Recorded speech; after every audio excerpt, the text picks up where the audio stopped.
Bienvenue à bord du port manette. Pourquoi à bord, c'est pas un bateau? Bienvenue à quai, on est le port manette. Ok. Voilà. On est le... T'as pas le droit de parler pendant que je t'ai pas introduit. Tu peux pas répondre, t'as pas été introduit. Hop. D'accord. On est le 29 mai, on accoste au port manette, voilà, pour faire le tour de l'actu gaming de la semaine. Et donc avec moi aujourd'hui, j'ai Alexis. Salut. Ok. Ah. Du port. Non, ok. Du port ok? Ok. Bon.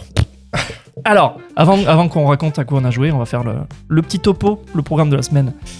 Et on va commencer avec du léger, avec Nintendo et Pokémon. Avec des chiffres qui donnent un tout petit peu le tournis entre les cartes à collectionner et les ventes de jeux. On va enchaîner après sur Valve qui augmente le prix du Steam Deck. Moi j'ai l'habitude de dire de la Steam Deck, mais on va essayer de se forcer à dire le Steam Deck. Donc du Steam Deck. Et donc ils font ça pile au moment où la Steam Machine pointe le bout de son nez. On verra aussi Star Citizen qui passe le milliard de financement participatif, tout en vendant un vaisseau à 5000 balles. Et on termine sur le gros morceau de la semaine, c'est Take-Two qui a sorti à peu près tout son plan stratégique d'un coup. Et on va voir ça, il y a pas mal de quoi analyser. Mais avant de commencer, le rituel habituel, qui joue à quoi? Et je vais commencer par moi-même. J'ai fait quelques runs de Sectory encore, mais je commence à le laisser tomber parce que je me suis passé sur le jeu James Bond First Light. Je l'ai commencé cette semaine à sa sortie. Je suis agréablement surpris de ce jeu. Je m'attendais pas à autant apprécier ce qu'il fait. Et donc je suis encore au début quand même. Hein. J'ai pas vraiment quitté la phase tuto. On commence tout juste à me laisser faire un peu ce que je veux. Mais ouais, très joli, très chouette à jouer. Très, très satisfait. Et t'avais joué au Hitman ou pas? J'avais donné quelques heures dans les précédents Hitman. Ouais. J'ai pas touché au tout dernier morceau qui était le Worlds of Assassination, là, qui était un peu une compile de plein de trucs. Mais ouais, j'avais joué à Hitman, c'était marrant de pouvoir aborder les situations un peu comme on voulait avec les gadgets qu'on veut. Très marrant. Et on retrouve un peu de ça dans ce 007 avec la façon qu'ils ont de rendre les scènes toutes denses, plein de détails, plein de monde, plein de trucs.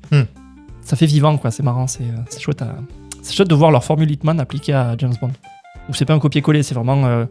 ils ont gardé ce qui avait du sens pour l'appliquer à la licence James Bond et ça a l'air de marcher. Je pense que le public est content aussi. On verra ça dans la partie des reviews de la semaine. Et toi? Moi, j'essaie de me battre un peu avec le backlog. Il y a du Yoshi que je continue. Il y a Ball CrossFit qui est à l'essai. Donc, j'ai relancé des runs encore. Donc, c'est un petit problème avec ce genre de jeu. C'est que tu commences et t'as du mal à t'arrêter. Et puis, il y a Minas Yellower qui est sorti aujourd'hui. Donc, c'est pareil. Il me tarde de poser ma main dessus. Qu'est-ce que tu vas avoir en jeu principal là? C'est sur Mina que tu vas te mettre en ouais, je vais peut-être me forcer à arrêter Ball CrossFit. Puis Yoshi, c'est idéal pour les petites sessions de jeu. Jouer une demi-heure par-ci, par-là. Mais là, ouais, je vais lancer Mina ce soir, je pense, ouais. Yoshi, on en avait parlé la semaine dernière dans les reviews. Ouais. Tu t'en penses quoi une semaine de plus tard? Alors, c'est très très cool. Faut juste se dire que c'est pas un jeu de plateforme classique. Moi, je le vois pas du tout comme un jeu de plateforme tout court même. On est plutôt sur un jeu de réflexion. On va vraiment expérimenter. On va tenter des trucs tout le temps. Le jeu surprend beaucoup, je trouve aussi. Et en fait, le jeu même surprend parce qu'il propose beaucoup de trucs à faire. Vraiment, c'est la quantité de contenu qu'il propose est assez énorme. Enfin, franchement, je m'attendais pas à ça. Ouais. Et c'est plutôt cool. Après, pour le coup, si on veut vraiment un jeu de plateforme, clairement, ça sert à rien de se lancer dedans, quoi. C'est pas un jeu de plateforme, même à la Yoshi Island, Yoshi Story même, c'est pas du tout pareil. C'est pas le focus. Ouais, clairement, okay. quoi. Ok, si c'est bon pour toi, on va lever l'ancre. Ouais, puis ouais, cette semaine, il y avait un autre truc quand même. Je savais qu'il y avait autre chose. Et ouais, avant de parler de ça, bon, c'est un petit truc, mais il y avait aussi cette semaine la petite présentation de Square Enix sur les Dragon Quest. Alors, parce que j'avais joué aussi à Dragon Quest 7, là. Et ils ont parlé un petit peu pour les 40 ans de Dragon Quest. Donc, c'est pas rien. Hein. C'est pas rien. C'est une série qui est plutôt jeune. Qu'est-ce qu'ils t'ont annoncé qui t'a fait vibrer? Ils ont annoncé pas grand chose en fait. Ils ont juste annoncé que Dragon Quest 12, qui est le nouveau. Qui sera le nouveau? Qui sera le nouveau, parce que du coup, le Dragon Quest 12, on avait déjà eu un gros titre magnifique. Ils ont annoncé qu'ils avaient rebooté le développement complètement. Ils avaient tout passé à la trappe. Et on a eu un nouveau logo, mais on avait même eu quelques secondes. Et donc voilà, c'est vraiment un reboot complet du jeu. avec nouvelle idea, nouveau tout, quoi. Enfin, vraiment, ils sont repartis de Ça rien, reste du Toriyama quand même, non, le visuel. Alors, je crois que, Bon, sachant que le monsieur est mort, j'imagine qu'il y a ils ont repris des ils documents, ont repris les derniers travaux de Toriyama avec je ne sais plus qui donc c'était une collab du coup, mais ils ont repris certains de ses travaux. Ok. Donc voilà, et ils ont aussi annoncé un nouveau Dragon Quest Monster qui lui par contre sort bientôt. Qui comme un Monster Hunter, Non, ça ressemble comme un Pokémon. plutôt, ça ressemble plutôt à du Pokémon, pour Ok. le coup, les Monsters. Pocket Ouais. Monster alors. Donc voilà, donc le gros morceau reste DQ12 quand même. Auquel tu joueras en 2030. Ouais, pour le coup, on n'a pas de date de sortie et savoir qu'ils ont reboot le développement, ça peut inquiéter parce que c'est des jeux qui sont quand même attendus. Donc je pense qu'ils veulent pas se louper. Et voilà. Ok. Est-ce que je peux continuer maintenant avec le flux du podcast ou est-ce que tu as encore quelque chose à... Allez, on peut quitter le quai. On quitte le quai. Non, on lève l'ancre. Bah, pardon. Et on va commencer par Nintendo. Qui arrête pas d'aligner en gros les chiffres au record, que ce soit sur les jeux ou sur les cartes Pokémon. Alors on dit Nintendo, mais bon, Ouais. Pokémon Company, c'est pas la même boîte, mais c'est un peu les mêmes personnes, quoi. Et donc 3 chiffres Nintendo cette semaine, Alexis, et tous ces chiffres vont dans le même sens. La machine tourne à plein régime. Alors d'abord, il y a les jeux Pokémon. Il y a The Pokémon Company qui annonce que les ventes cumulées de jeux Pokémon ont passé les 515 millions d'unités dans le monde. Donc c'est toute l'histoire de la licence depuis 96. Et donc ça place Pokémon, la licence, parmi les toutes premières franchises de l'histoire du jeu vidéo. Voilà, déjà ça calme bien. Et ensuite les cartes. Là encore, c'est encore plus dingo. Pokémon Company a imprimé 10 milliards de cartes à collectionner sur les 12 derniers mois. 10 milliards en un an, donc. Hein. Et pour donner une idée, ça représente presque 12%, ce chiffre-là, de toutes les cartes Pokémon jamais produites depuis le début. Donc je crois que le total de tous les temps, c'est 85 milliards, d'après ce qu'on a lu là. Donc en un an, ils ont sorti plus d'un dixième de tout ce qui existe, et le plus fou, c'est que ça suffit toujours pas. Il y a encore des pénuries, il y a des revendeurs qui rachètent les stocks pour les revendre beaucoup plus cher, donc ça s'arrête pas, cette folie. Et le troisième chiffre, c'est sur la Switch 2. Parce qu'en gros, selon un rapport, Nintendo aurait demandé à ses fournisseurs d'augmenter la production de 20%. Donc la demande pour la console est plus forte que prévu apparemment, donc ils accélèrent la cadence.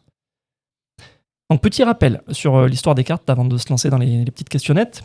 La pénurie Pokémon, c'est pas nouveau, en gros, ça dure depuis le Covid, cette histoire. Et en gros, ce qui a changé là, je dis beaucoup en gros aujourd'hui, ce qui a changé, c'est l'échelle. On est passé d'un hobby pour enfants et collectionneurs, un vrai marché spéculatif avec des reventes à des prix qui n'ont plus rien à voir avec la valeur d'origine. Et donc là, même en imprimant 10 milliards de cartes, Pokémon Company, ils n'arrivent pas à calmer le marché, parce que les scalpers et les collectionneurs restent... friand de tout ça et achète, quoi. Donc à un moment donné, tu vois, le problème avec ça, c'est plus la production, c'est la spéculation. C'est ce que j'essaie de dire là, c'est que tu peux imprimer autant que tu veux, tant que les gens achètent, tant qu'ils achètent pour revendre plus cher, la pénurie elle va être entretenue artificiellement. Et c'est un peu le même mécanisme qu'on voit sur les consoles quand elles sortent, tu vois. Sauf que là, c'est du carton, c'est pas du plastique. Alors, tu penses que Pokémon Company a un intérêt, Alexis, à casser cette spéculation? Ou au fond, une pénurie qui fait monter la hype, ça les arrange un peu, quoi? Alors, déjà, je pense que si tu casses la pénurie, casser la pénurie, ça peut aussi casser un peu la frustration des gens. Enfin, en tout cas, des vrais joueurs. Donc ce serait positif. Alors, en tout cas, une partie. Je pense que c'est positif dans le sens où si tu peux permettre aux joueurs, on va dire traditionnels, de véritablement pouvoir profiter de leur jeu sans se faire emmerder tous les 4 matins par les joueurs les spéculateurs qui se jettent sur les cartons, sur les box dès qu'il y a une sortie, je pense que ça peut leur permettre de jouer vraiment au jeu et de collectionner tranquillement sans se prendre la tête, quoi. Après, pour le coup, la pénurie et la hype, en fait, ça permet de faire aussi bien parler du jeu.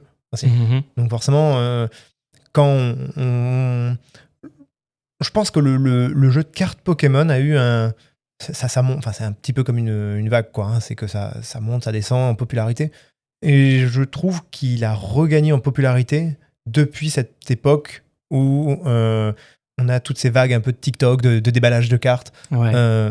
Et en fait, pour le coup, ça fait remonter un petit peu cette popularité auprès des jeunes joueurs qui sont sur TikTok. L'époque des hypes alimentées par algo. Ouais, c'est ça. Et moi, là, je vois par exemple, quand je vois mes petits neveux qui vont ouvrir en fait soit ouvrir des paquets de cartes, soit qui vont aller faire les vides-greniers. Ce qui alimente en fait cette hype et le jeu de cartes aussi, c'est cette spéculation qui fait que eux, en fait, ça leur donne envie. Et quand moi, ils me demandent elle coûte combien cette carte?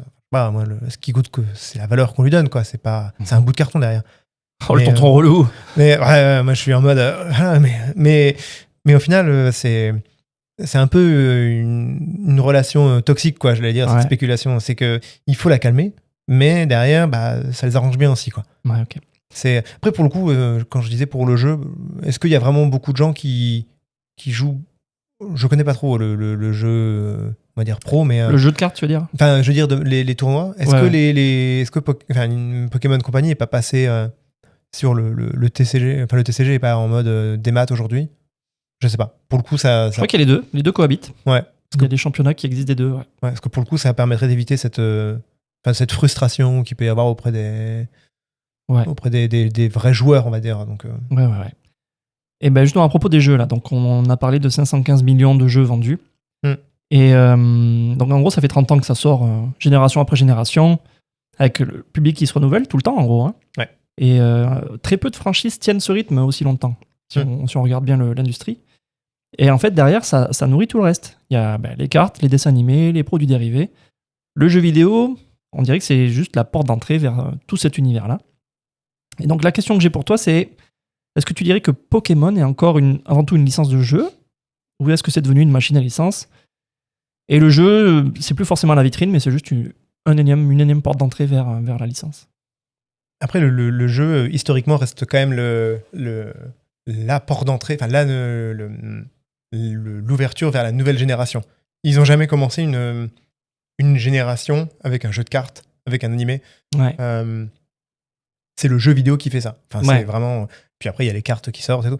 Mais c'est vrai que c'est toujours un peu le problème, c'est qu'il faut que tout soit prêt un petit peu en même temps. C'est le plan marketing où c'est un peu cross-média, donc il faut que le jeu sorte pour la fin de l'année. Il faut que les cartes suivent peu de temps après, qu'il y ait un film qui arrive. Enfin, c'est un peu le problème, quoi. Donc je pense qu'effectivement, ça reste le jeu va driver quand même. Le jeu vidéo drive le truc. Mais derrière, c'est clairement cross-média, donc faut que ça suive et que le jeu vidéo est là, et derrière il y a tout le bazar qui traîne, quoi. Donc ouais. Après, je pense qu'ils sont conscients aussi que du coup des mauvais retours qu'ils ont eu récemment, en tout cas des mauvais retours critiques par les joueurs, parce que commerciaux pas du tout, parce que ça s'est vendu par palette. Clairement, je pense qu'il y a eu un petit regain quand même en termes de qualité à quelques endroits. Pocopia a eu des très bons retours tout à fait, critiques et en vente aussi. Pareil, des palettes. Ouais. Je pense que là, pour le prochain Pokémon, ils auraient pu tenter de le sortir cette année. Ils attendent l'année prochaine aussi. C'est peut-être prudent qu'ils prennent leur temps de le finir. Donc, non, peut-être tenter avec un nouveau public aussi, en diversifiant les types de jeux. Ton premier jeu Pokémon. Mon premier Pokémon, c'était Pocopia, ouais. Tout à fait. Donc, comme je l'ai dit plus haut, c'est en gros, les amateurs de Pokémon se renouvellent. Ouais. Bon, je suis pas amateur de Pokémon encore, mais pas encore. Je fais partie de cette nouvelle peut-être tranche. Quand il y aura un Pikachu Souls ou un Forza Motor machin Pokémon. Ils m'ont presque eu avec le jeu de baston Pokémon qu'ils ont fait. Machin Arena, là. Ouais. C'était ça? Pokémon aussi. Pokémon Tournament, ouais. Pokémon Tournament, c'était vachement sympa. Intéressant. Alors, continue de dérouler, parce que du coup, il y a, dans les points que je te listais, il y a le troisième, c'était la hausse de production de la Switch 2, qui vient compléter mon petit tableau, là. Donc, on disait que Nintendo demande 20% de consoles en plus à ses fournisseurs. Donc, la console se vend mieux que ce qu'ils avaient anticipé, c'est ce qu'on peut en comprendre. Et le truc à garder en tête, c'est que Nintendo avait des prévisions plutôt prudentes pour l'année, on s'en souvient dans les épisodes précédents, on en avait parlé. Donc, soit ces chiffres étaient sous-estimés, soit la demande est au rendez-vous, et dans les deux cas, c'est un bon problème, quoi, à avoir. Ouais. Mais alors, tu expliques comment, toi? Parce qu'on pourrait aussi voir ça comme peut-être aussi Nintendo qui prend les devants sur le coût des bidules pour fabriquer sa console. Et on peut facilement imaginer que commander plus de consoles d'un coup à ton producteur, à ton fournisseur, tu peux plus facilement jouer sur les prix ou avoir des tarifs plus intéressants, quoi. Je pense T'en penses que quoi, toi c'est plutôt ça, ouais. C'est plutôt le coût des bidules et des machins qui vont faire que plus t'en commandes et moins tu vas les payer cher, quoi. Ouais, parce que là, dans les bidules qui coûtent, on avait commencé avec la RAM qui coûtait cher. Ouais.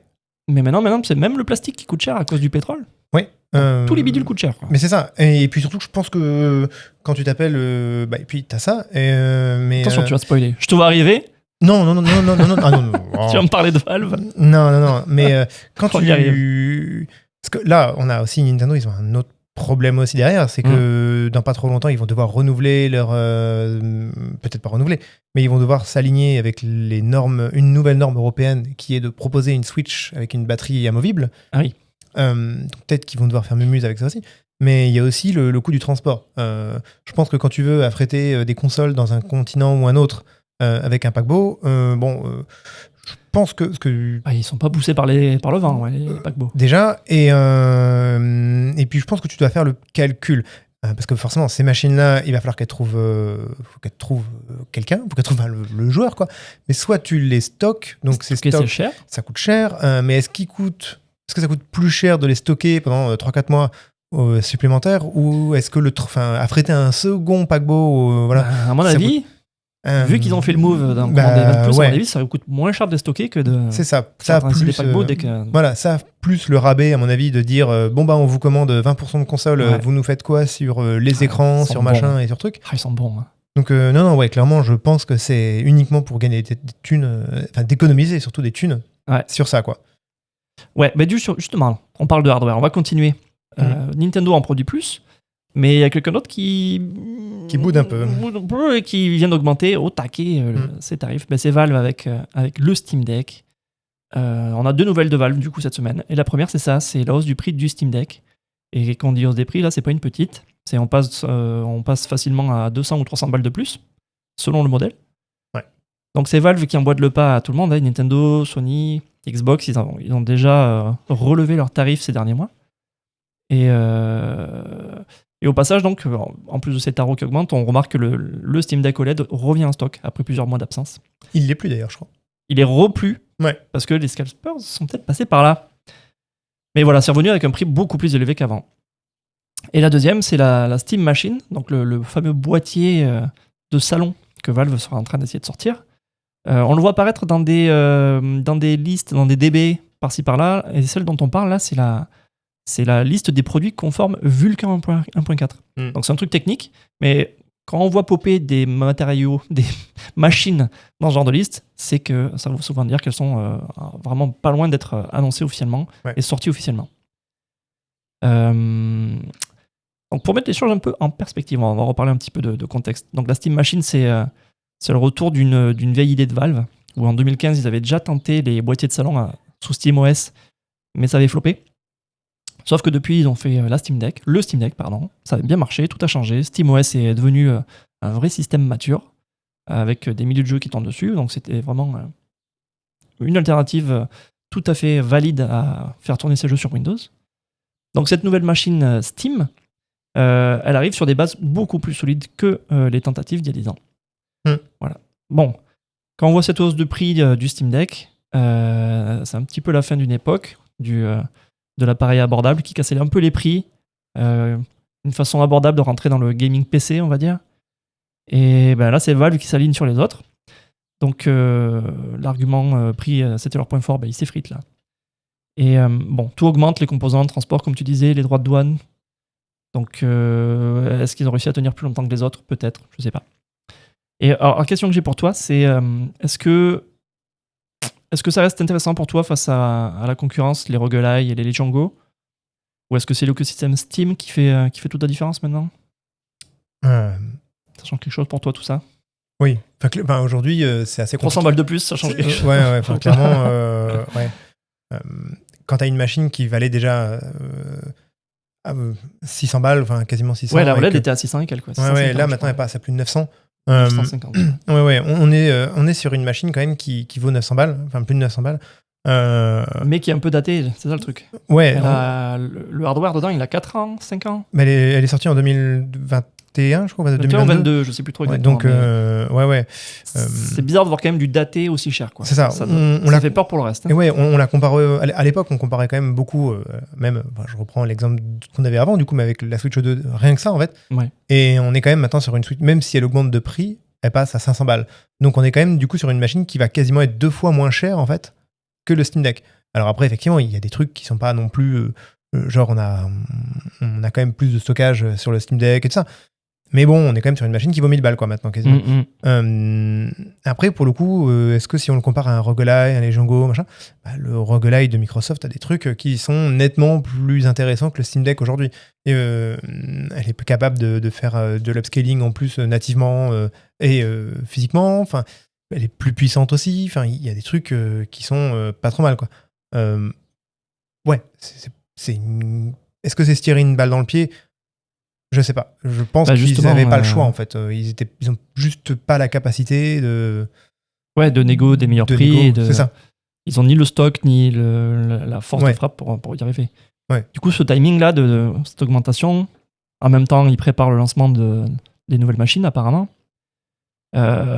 S'ils continuent, c'est soit pour pas perdre l'argent investi, soit ils sortent les machines dans le pire moment possible pour le hardware. Et je sais pas, ils serrent les dents et ils verront plus tard, quoi. Ouais, puis là pour le coup le Steam Machine, enfin la machine fixe, hein, là elle va sortir, ils vont juste sortir une bécane qui sortira à un tarif, mais en fait, est-ce que c'est presque condamné en fait une bécane à l'échec ?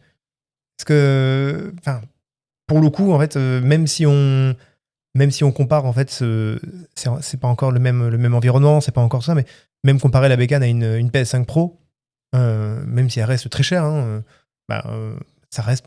L'autre est quand même à 900 balles. Combien va sortir la Steam Machine, quoi ? Ouais. Je pense que c'est des questions qui se posent depuis plus de 6 mois maintenant chez Valve, ça. Ouais.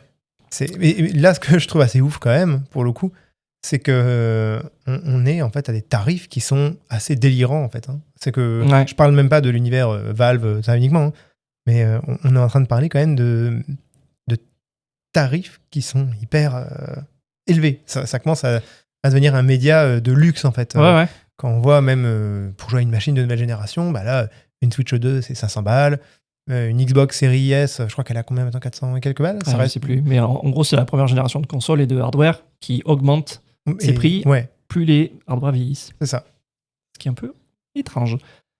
Allez, on va continuer dans un genre un peu différent. On va aller voir ce qui se passe chez Star Citizen avec leur milliard de dollars. En gros, on va voir de quoi il en retourne. Donc, ils viennent de franchir le milliard de dollars de financement participatif. Donc, 1 milliard, c'est un record absolu pour l'industrie. Il n'y avait aucun projet avant ça qui avait levé autant en crowdfunding.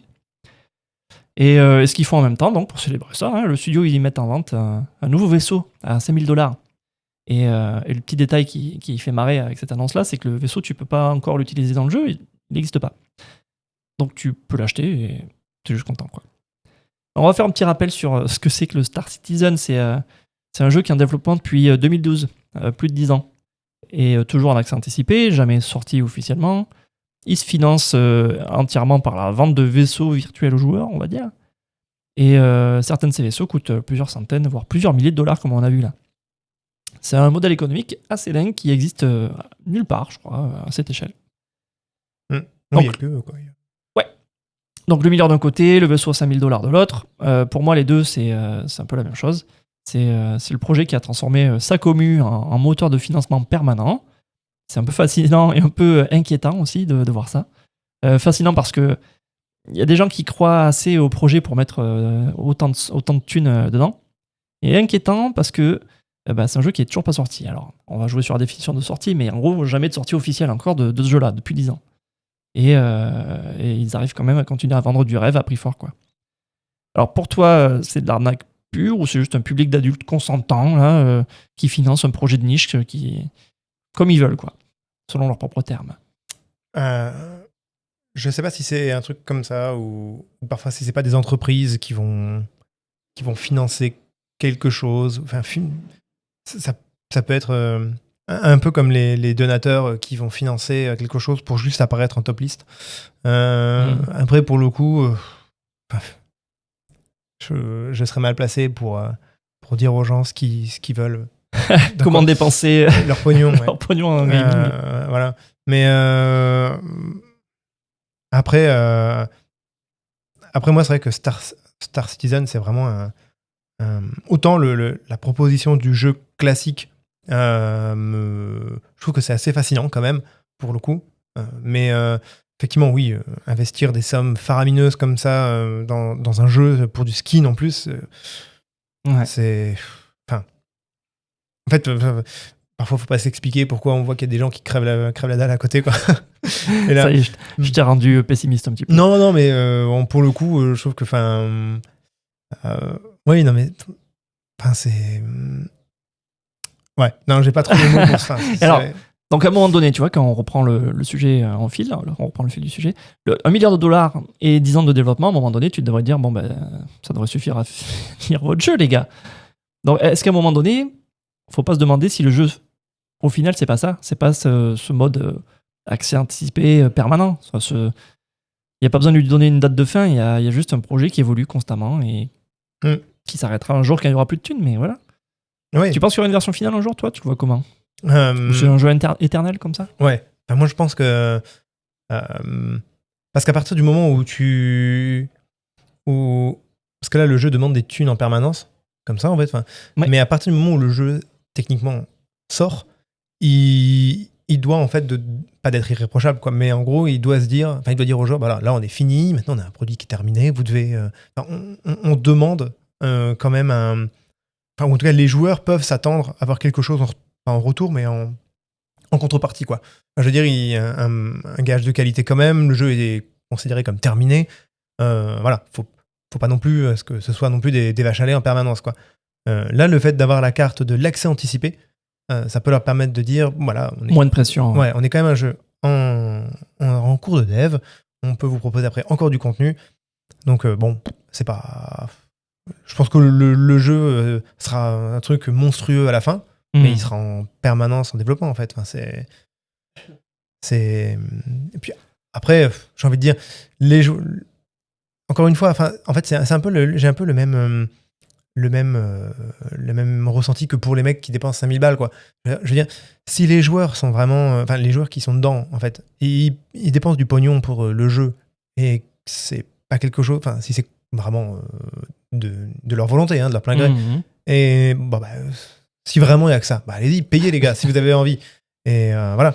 Mais tant qu'en fait les développeurs du jeu en fait ont un avenir aussi, que les équipes sont pas mises à mal, que ok, quoi. Effectivement, ça fait 10 ans qu'il y a une boîte qui... Voilà, si la boîte tourne, continuez les gars, continuez. Si vous êtes prêts à raquer 600 balles dans un jeu, voire même 10 000 balles pour certains, allez-y, continuez. Ouais. Tant que ça fait vivre des gens, ok.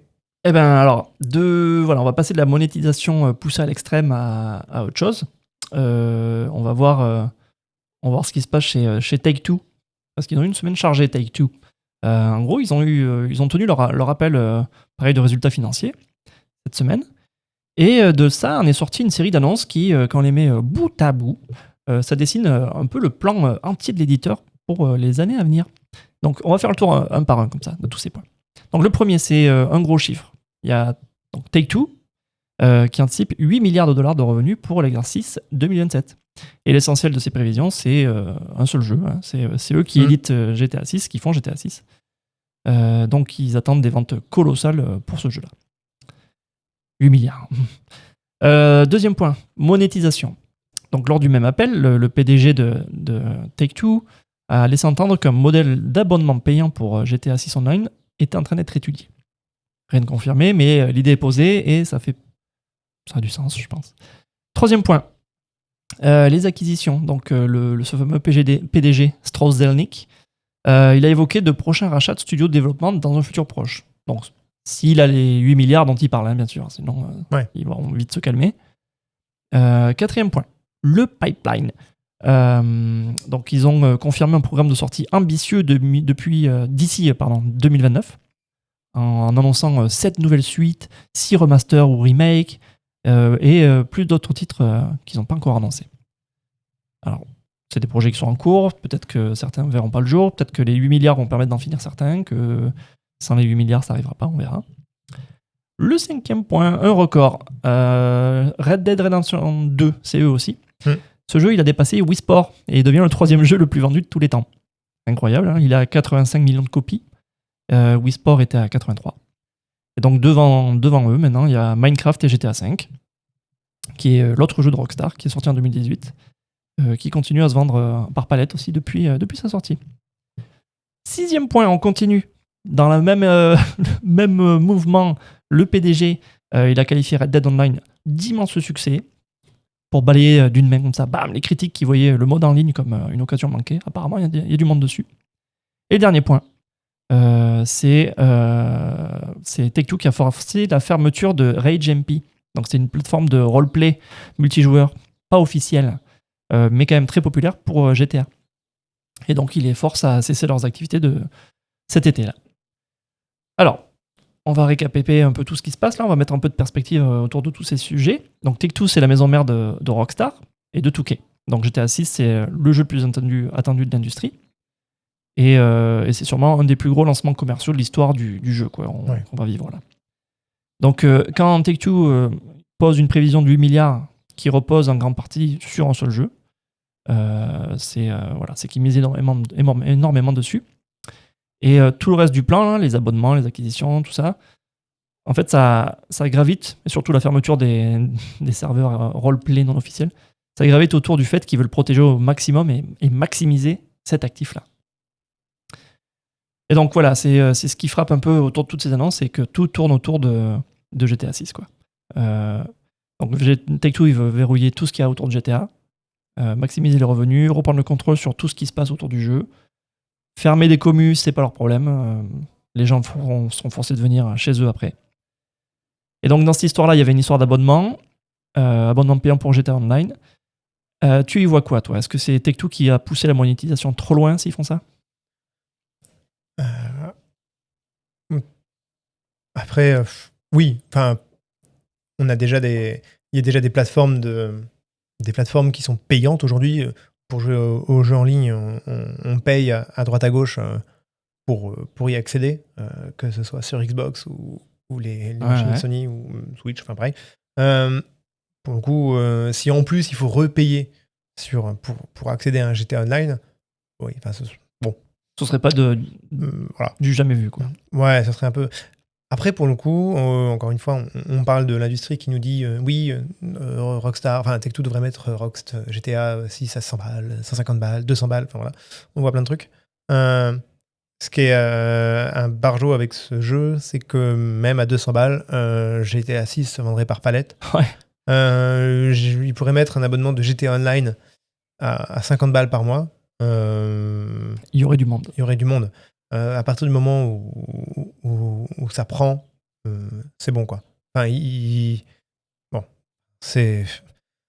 Oui, est-ce qu'ils peuvent... Enfin, est-ce qu'ils poussent la monétisation un cran loin s'ils le font ? Oui. Est-ce que ça empêchera les gens d'y aller ? Ouais. Bonne observation, ouais. Voilà. On parlait de Pokémon tout à l'heure. Le jeu est merdique, peut-être. Est-ce que ça empêchera le jeu de se vendre ? Non. Pas forcément. Et du coup, par rapport à la fermeture de RageMP, donc la plateforme de roleplay, selon toi, c'est quoi ? Ils essayent de protéger légitimement leur propriété ? Ils essayent de rabattre cette commu vers leur serveur à eux ? Bon, il peut y avoir pas mal de trucs, ouais. C'est clair que si ça devient payant, la partie en ligne, ils peuvent se dire on s'inspire de ce qui marche et on rapatrie tout. Ils peuvent aussi faire pas mal de petits trucs. S'ils étendent la partie en ligne du jeu, c'est pour peut-être aussi s'éviter des shitstorms en mode pas procès, mais on sait que GTA, ça attire un peu les foudres d'associations, soit des associations un peu, comment dire, bien pensantes, des trucs comme ça, quoi. Donc si les mecs ils tombent sur des trucs un peu à la GTA, quoi, on va dire, mais que ça vient pas de GTA, ouais. Bon bah c'est sûr qu'il vaut mieux s'éviter de la mauvaise pub de serveurs qui sont pas du tout des serveurs officiels, quoi. Donc garder le contrôle, quoi. Mais ouais, dans tous les... Et puis surtout garder le contrôle, garder les bonnes idées, et dans tous les cas garder l'argent. Et voilà, c'est ça, c'est que si les... Et puis en plus, encore une fois, c'est que ton pote, il est sur les serveurs en ligne, enfin officiels, bah, tu vas aller le rejoindre à un moment, en fait. Ouais. Tu penses que c'est un pari risqué chez eux de tout miser sur GTA 6 comme ça? Non. Enfin... Il n'y a rien de risqué. Hein. Bah non. Enfin... ils vont pas... C'est... Il y avait un mec, des gens qui parlaient en mode oui, s'ils font des portages des autres GTA sur d'autres consoles et tout, il faut qu'ils mettent le jeu en ligne, sinon ça leur fera pas de pépette, machin. Il parlait par exemple il parlait des portages Switch ou même de tout ça. Il parlait de oui, s'ils mettent GTA 5 sur Switch, s'ils mettent les Red Dead et tout, on s'en fout en fait des jeux en ligne. Enfin, à partir du moment où le nouveau est là, les gens seront là où il y a le nouveau. Ouais. Donc en fait, porter ça n'aurait pas de sens de sortir un 5 sur Switch alors qu'il y a le 6. Alors il y a le 5, oui, mais toute la partie en ligne, on s'en fout. Ouais, donc mettez à la rigueur un portage du 5 ou même ne le mettez pas, mais les gens seront sur l'autre dès qu'il y a l'autre qui va débarquer. Donc en fait, c'est pas un pari risqué. Enfin, le pari risqué, par contre, c'est de sortir un jeu en même temps que GTA, oui. C'est tout le reste de l'industrie qui. Oui, et même le pari risqué, c'est de sortir un film en même temps que GTA. Le pari risqué, c'est de faire je sais pas, une élection en même temps que GTA. Le pari risqué, c'est de faire n'importe quoi en même temps que GTA. Fermer tout. Voilà, fermer tout. Mais... Et à propos de Red Dead Online, qui qualifie d'immense succès, tu penses que c'est juste de la com ou tu penses qu'il y a vraiment eu du monde derrière et qu'il y a vraiment un marché là? Moi, je m'étais arrêté sur le fait que il était beaucoup moins populaire que GTA Online. Mais en même temps, GTA Online est tellement populaire que qu'est-ce que ça veut dire beaucoup moins? Ça peut être quand même beaucoup. Oui. Je pense que GTA Online reste plus populaire. J'ai pas les chiffres après, peut-être que je parle dans le vent aussi, mais oui, il est. Enfin, c'est encore une fois, tu peux avoir 50 millions de joueurs d'un côté et 10 de l'autre. Je pense que les gens en ligne qui peuvent avoir autant de joueurs que ça, non, je pense que ça reste un succès. Mais pour le coup, c'est pas aussi successful que. En tout cas, on entend moins parler, ouais. Ouais, mais oui, de toute façon, c'est tout le monde va migrer. Enfin, tout le monde. Les joueurs vont migrer pour la plupart vers le GTA Online Qui d'ailleurs, on ne sait pas quel aspect il va revêtir celui-ci. Ouais. Est-ce que ça va stopper le vieux GTA Online et tout le monde va devoir passer sur le nouveau? Est-ce que c'est l'ancien repimpé? C'est vrai que pour le coup, c'est un des jeux qui sort cette année. Parce que là, on commence à avoir des annonces pour les jeux qui sortent là, même à la fin de l'année. Là, il y a le Call of Duty, il y a machin, il y a des trucs qui sortent. Mais c'est un des jeux quand même les plus attendus. Enfin, si ce n'est c'est le truc le plus attendu quand même. Et il y a, on sait 3 fois rien. Enfin, on sait quelques trucs. Mais finalement, on sait pas non plus. On a vu 2 trailers, 1 ou 2 trailers. Mais en fait, on sait pas non plus énormément de trucs sur ce jeu, quoi. Enfin, donc. C'est vrai. Donc voilà. Est-ce que tu y joueras quand il sortira d'ailleurs? Est-ce que... Oui, je pense que je serai dessus. Ouais. Je serai pas dans le online parce que ça demande beaucoup trop de temps et d'investissement. Mais les GTA, généralement, je les commence. J'en ai fini quelques-uns, mais ouais. Allez, on va passer sur les sorties de la semaine précédente. On va checker un peu côté reviews ce qui s'est passé. Et pour rappel, donc, il y a le jeu James Bond 007 First Light qui est sorti. Et tu te souviens des pronostics de la semaine dernière? J'avais gagné. Alors attends, j'avais mis 84, tu avais mis 79. On a tous les deux sous-estimé le jeu. Parce qu'il s'est décroché un 88, je crois que c'était ça ce matin. Et c'est le jeu James Bond le mieux noté depuis GoldenEye. Donc ça fait 30 ans que ça dure. C'est également aussi le meilleur jeu d'IO Interactive, ceux qui font le jeu. Donc devant Hitman 3, qui est leur pépite. Et donc la presse, ce qu'elle dit, c'est qu'elle salue surtout le fait que le jeu comprend vraiment ce qu'est Bond. Le ton, les gadgets, les combats au corps à corps, la mise en scène cinématique. C'est cool. Le principal reproche, c'est une certaine prudence. Bon, c'est un peu con, mais le jeu propre, maîtrisé, mais qui prend pas de risque et qui reste linéaire. Mais bon, pour un premier Bond signé par le studio de Hitman, c'est un démarrage assez solide. Je suis de cet avis, mais c'est pas un reproche pour moi d'y aller prudent et de faire un jeu linéaire alors que les Hitman, c'est des gros bacs à sable. Ça s'y prêtait peut-être pas et peut-être que le marché avait besoin aussi d'avoir un jeu comme ça. Je pense que s'il se vend bien aussi, là, c'est parce que c'est un linéaire cinématique, comme on avait l'habitude de voir à une époque, et que le public aime ça, quoi. Est-ce que tu vois ça comme une preuve que IO a compris la licence et a trouvé une bonne formule pour ce jeu? T'attends de voir si cette formule prend, s'ils font un second. Tu vois ça comment, toi, là? Moi, j'avoue, j'ai pas joué, donc j'attends effectivement une sortie Switch 2 pour le coup. J'aimerais bien voir ce que ça va donner. Apparemment, c'est dans l'été. On sait pas trop. C'est plus tard. Ils ont dit qu'ils fignolaient le jeu. Mais c'est vrai que pour le coup, il y a beaucoup de personnes qui comparaient un peu le jeu à Uncharted en mode. On retire le côté exploration, mais avec un Hitman qui aurait rencontré Uncharted. Et je trouve que pour le coup, c'est en fait un petit peu ce qu'on attend en fait d'un film James Bond, quoi. Enfin, déjà, en tout cas, les films un peu plus classiques. Les films James Bond sont un peu du grand spectacle avec ça, en fait. Donc, tu voyages. À chaque fois, c'est ça. C'est des lieux atypiques. C'est ça. Qui font rêver, des situations. Comment James Bond va s'en sortir, avec quel gadget, de quelle manière, par où, bam. Donc, pour le coup, oui. Je trouve qu'ils ont. En tout cas, de ce qu'on peut voir, c'est que c'est un truc qui a l'air assez sympa. Donc, moi, j'attends vraiment de poser mes mains dessus pour voir ce que ça va donner. Mais, ça a l'air pas trop mal. Ouais. Un autre pour toi, du coup. Cette semaine, il y a Minas the Hollower qui est sorti. Ouais. Donc, tu peux savourer. Ton pronostic, c'était 92. Et il est à 92. C'est exactement le score du jeu. Alors, qu'est-ce qu'on peut dire? Du coup, il s'installe comme à la première place des jeux les mieux notés de 2026 pour l'instant. Sacrée année encore. Et donc, pour rappel, c'est une nouvelle licence des créateurs de Shovel Knight, qui n'avait pas sorti de jeu de pelle depuis 10 ans. Enfin, dans ce genre-là. Et ce que les tests disent, que c'est un classique instantané. Tout le monde apprécie.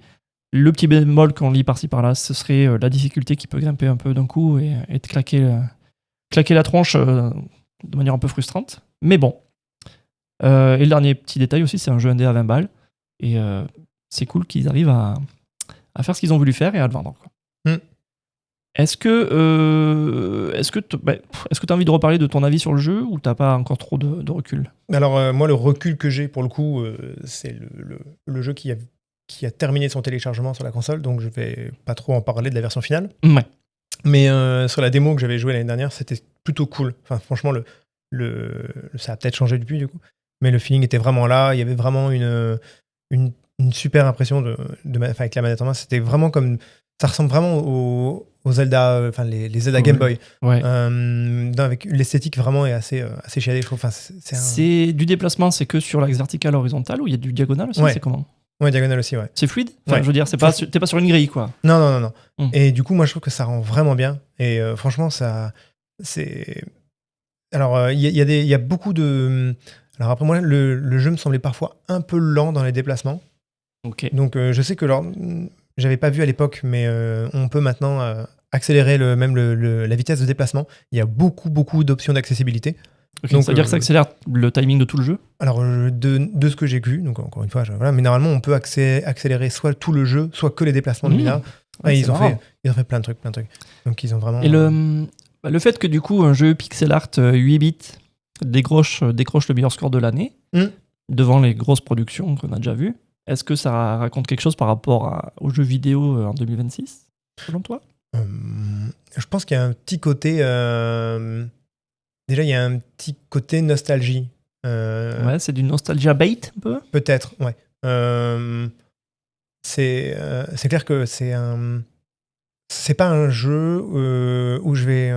par exemple, je vais pas forcément conseiller un jeu comme Mina, rien que pour l'esthétique, qui, pour moi, en fait, je trouve ça très joli. Mais pour quelqu'un de beaucoup plus jeune, pas un adolescent aujourd'hui, je vais pas lui dire « Tiens, vas-y, lance-toi dans Mina, quoi ». Je vais plutôt lui dire un jeu qui va ressembler à un Shovel Knight qui serait... Hollow Knight, par exemple, plutôt. Oui. Donc, qui serait beaucoup plus lissé, en fait. Beaucoup plus propre, visuellement. Il n'y aurait pas tous ces effets pixels. Là, on est vraiment sur une ambiance très rétro, très... Ouais, je vois. C'est bling, bling, bling. Le design du jeu, il est fait avec des sensibilités modernes, mais graphiquement, c'est clairement une... Ultra rétro, quoi. Ultra rétro. Ouais. Et non, ouais. Après, c'est vrai que je pense que les notes qui ont été données sont des notes pour des personnes qui ont déjà joué au jeu. Je parlais de Zelda, de cette époque, les Zelda Game Boy.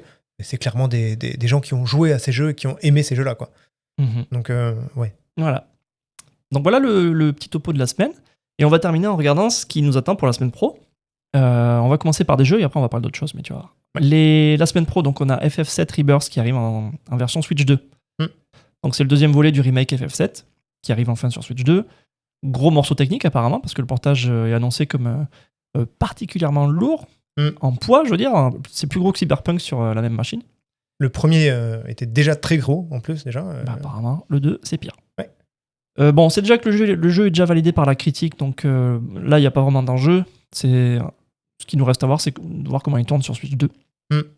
Voilà. Autre sujet, autre jeu qu'on veut mettre en avant cette semaine, c'est le remake de Gothic 1. Donc c'est un RPG plus ou moins culte de 2001 qui a été refait de zéro, très attendu par les fans de la première heure. Ce qui va être intéressant de voir, c'est comment il va être reçu par la presse, parce que moderniser un jeu qui est de par son âge et de comment il était fait, c'était un peu rugueux, tu vois, un peu particulier comme jeu. Donc le refaire sans trahir ce qui le rendait un peu spécial, ça va être un exercice un peu périlleux. Donc on va voir ce que la presse en dit. Et le gros morceau de la semaine pro, c'est qu'en gros, on attaque là la semaine des conférences. Parce qu'au-delà des sorties, du 1er au 7, là, c'est le coup d'envoi de l'été des annonces, les Summer Game Festivities.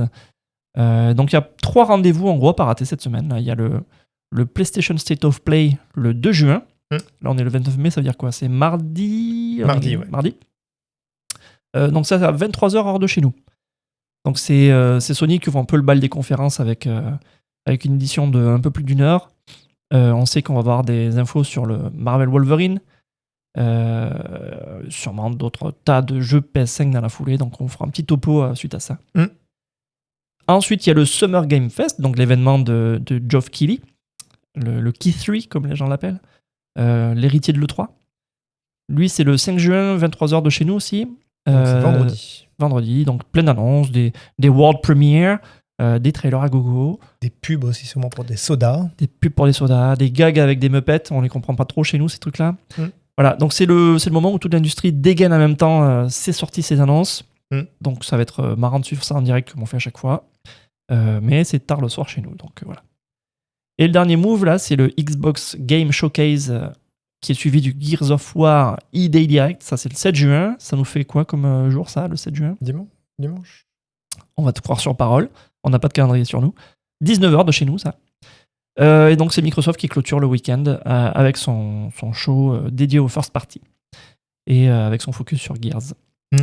Dans ces 3 confs, laquelle te titille le plus? Alors, je crois qu'on en avait parlé un petit peu la semaine dernière, mais c'est vrai qu'entre ces 3-là, du coup, en tout cas, c'est les seules qui ont été, les 3 grosses qui ont été annoncées.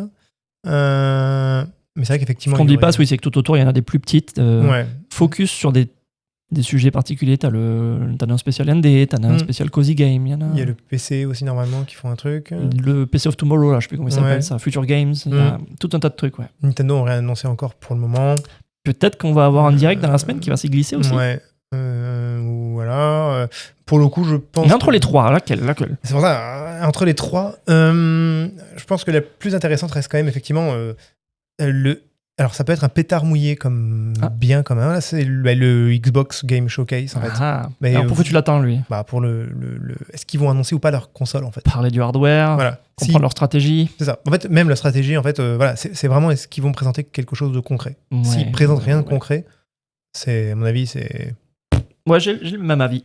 Moi aussi, c'est l'Xbox Game Showcase pour ça, pour le côté l'œil sur l'industrie. Comment Microsoft fait le premier move à l'attaque. En fait, Sony, je pense que ça peut être intéressant, mais le focus sur, ils vont faire un gros focus sur Marvel Wolverine.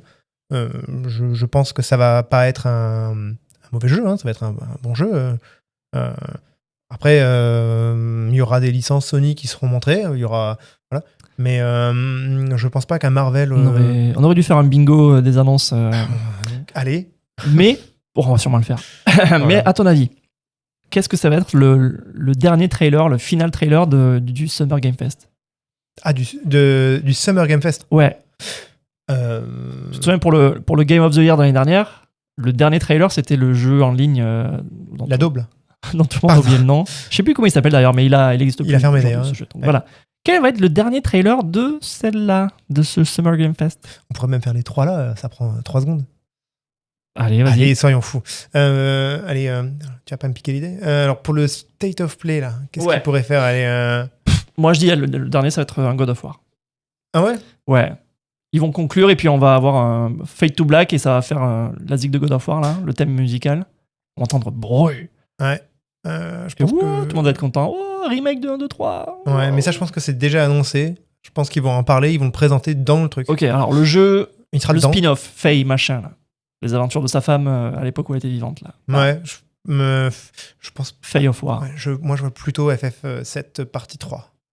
En fin de conf play, ouais. Alors qu'ils essayent de se battre avec le côté multiplate, là, montrer qu'ils sont multiplates. Ouais, mais... Mets-le chez Geoff Keighley, ça. Pour le coup, je le vois pas. C'est pas assez américain pour lui. Ça sent quand même à l'appel, là, aussi, ça. Ouais, mais... Donc, tu vois du Square Enix chez Sony, alors. Ouais. Ok, et chez Oki 3, alors, tu vois quoi à la fin? Moi, je vois un Kojima machin. Son jeu de peur, là. Ouais. Tu sais? Avec tous ces acteurs, là. Mais il sort pas sur... C'est multiplate, je crois. Ouais. C'est vrai qu'il est très proche, mais est-ce que c'est pas trop anticipé, ça? C'est son pote.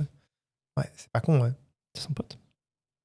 Ouais. Tu vois quoi, toi? Ouais, tu vois du Kojima aussi à la fin? C'est vrai que j'avais pas pensé à Kojima, pour le coup. Ouais. C'est pas con, c'est pas con. Ah. Tu peux avoir la même idée que moi. Bah oui, mais tu l'as dit avant, mais... J'ai gagné, là. Ouais. Bon, chez Microsoft, il y a quoi à la fin? Il finit sur un trailer de la console? Un aperçu de la boîte en plastique? Non, pour le coup, faut que Microsoft, je pense qu'il faut qu'il y ait un truc... Avec quoi ils vont nous éblouir? On sait déjà qu'ils essayent de sortir Fable, on l'a déjà vu beaucoup. Ils peuvent... Qu'est-ce qu'ils ont à montrer d'intéressant? Ils peuvent... Age of Empire VR? Ils peuvent montrer un Elder Scroll, le 6. Lequel? On sature pas à force de ça, là?